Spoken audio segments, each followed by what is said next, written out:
ప్రియమైన వార్లారా, ఈ ఉదయకాలమున మిమ్ములను చూచుట నాకెంతో అధిక సంతోషము. ఎలా ఉన్నారు? బావున్నారా? ధైర్యముగా ఉండుడి, సంతోషముగా ఉండుడి. అందుకే కదా దేవుడు ప్రతిదినం మాట్లాడుచున్నారు. కనుక ఏం జరిగినను చూసుకోవచ్చు, దేవుడు జయమునిచ్చును. సరేనా? సరే, ఇక్కడ చూస్తున్నారు కదా మోసస్ ఆడిటోరియం, మన యొక్క దేవుని గూడారము ఉన్న ప్రాంతములోనే ఈ మోసస్ ఆడిటోరియం, మోసే మండపం అమర్చబడి ఉన్నది, మోసే మహాల్ అమర్చబడి ఉన్నది. ఇక్కడ అనేకమైన కూడికలు జరుగును. చిన్నపిల్లలకి, యవ్వనస్తులకి, పాస్టర్లకి, సేవకులకు అనేకమైన కూడికలు జరుగును. ఇక్కడ నుండి అనేక పరిచర్య కార్యములు నెరవేర్చబడును.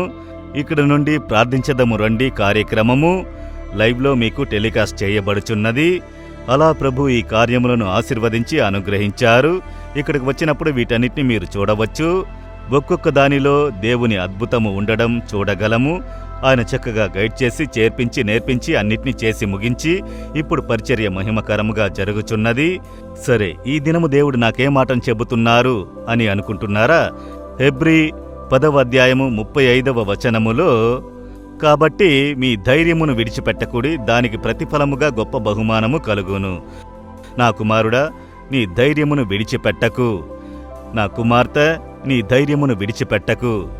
ఏ ధైర్యంతో ఇవన్నీ చేయుచున్నావు అని కొందరు అడుగుతారు. చూశారా? ఎంత ధైర్యం నీకు? ఎలా ఇవన్నీ చదవగలుగుతున్నావు? ఏ ధైర్యముతో ఈ సబ్జెక్టు తీసుకున్నావు? ఏ ధైర్యంతో ఈ పనికి పోతానని చెబుతున్నావు? ఏ ధైర్యముతో ఈ బిజినెస్ ప్రారంభించుచున్నావు అని చెబుతారు. చూశారా? మనల్ని భయపెట్టే ప్రజలే మన చుట్టూ ఉంటారు. ఎందుకంటే మనమెప్పుడూ భయపడుతూ ఉండాలి. భయం మనల్ని బానిసత్వంలోకి నెట్టుతుంది. కనుక సాతాను మనలో భయమును విత్తి, నీవు చెయ్యలేవు, నీవు జయము నొందలేవు, నీవు సాధించలేవు, నీవు ఈ కార్యములో నీవు ఆశీర్వాదంగా ఉండలేవు, ఓడిపోతావు, సిగ్గుపడిపోతావు, సగంలో నిలబడును, ఇలా అవిశ్వాసమైన మాటల్ని సాతానుడు తీసుకుని వచ్చును. ఎందుకంటే మనలో భయమును కలుగజెయ్యాలి. వాడు మనల్ని ఎప్పుడూ భయపెట్టువాడు. అయితే దేవుడెప్పుడు ధైర్యపరుస్తూ, నీవు ధైర్యంగా ఉండు. ఎలా ధైర్యంగా ఉండుట? నేనున్నాను కదా నీకు తోడుగా, నీవు భయపడకు, నేను నీకు తోడుగా ఉన్నాను అంటే దానికి అర్థం ఏంటి? నీవు ధైర్యంగా ఉండు, ధైర్యంగా పనిచేయి. ఇది నీకు చేయుటకు ఇష్టంగా ఉన్నదా? ధైర్యంగా చేయుము.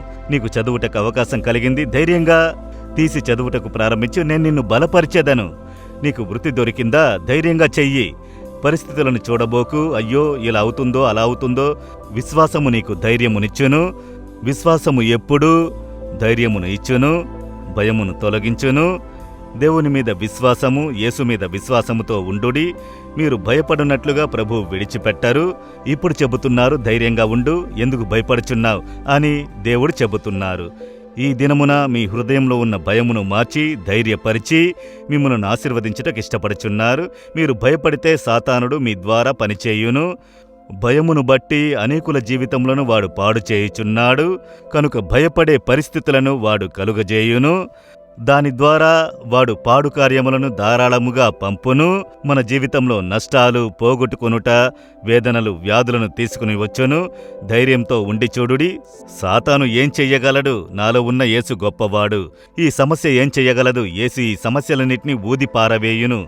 ఈ అవసరము నాకు గొప్పది, దేవుని దృష్టికి ఏమీ లేదు. ఆ విశ్వాసము అది మీకు గొప్ప మనోధైర్యమును ఇచ్చును. అయితే భయపడే పరిస్థితులు వచ్చును. ఆ సమయములో దేవుడు చెబుతున్నాడు, ధైర్యమును విడిచిపెట్టకుడి. అప్పుడు మీరు పరిశుద్ధాత్మలో నింపబడి ధైర్యముతో మీరు స్థిరముగా నిలబడాలి. ఈరోజు మీరు భయపడే, కలవరపడే పరిస్థితి, దేవుడేం చెబుతున్నాడు? నా కుమారుడా, నా కుమార్తె, ధైర్యముగా ఉండు, ధైర్యమును విడిచిపెట్టకు. అప్పుడే నీవు ఫలమును చూడగలవు. ఇది సాతానుని తంత్రము, నిన్ను బలహీనపరచుటకు భయమును తీసుకొస్తున్నాడు. యేసు నామమున భయమును తీసుకుని వచ్చే ఆత్మను గద్దిస్తున్నానని చెప్పండి. పరిశుద్ధాత్మలో బలమునుంది నిలబడు. మీరు జయమునందుదురు, సాధించెదరు. మీ కార్యము జయమునందును, మీరు ఆశీర్వదించబడుదురు, మిక్కిలి గొప్ప కార్యములను చూచెదరు అని దేవుడు చెబుతున్నారు. ఇప్పుడు చెబుతారా? యేసు నామములో నేను భయమును తీసుకుని వచ్చే ఆత్మను ఎదిరిస్తున్నాను. నా ధైర్యమును చెడగొట్టే సాతానుని గద్దిస్తున్నాను. అవిశ్వాసమును తీసుకుని వచ్చే సాతానుని క్రియలను గద్దిస్తున్నాను. నా ప్రభువైన యేసు నాతో ఉన్నాడు. నేను సాధించెదను, జయమునందుదును, విజయమునందుదును, సిగ్గుపడిపోను. ఇప్పుడే నా దేవుడు నాకు జయమునిచ్చుచున్నారు యేసు నామములో. Amen, amen.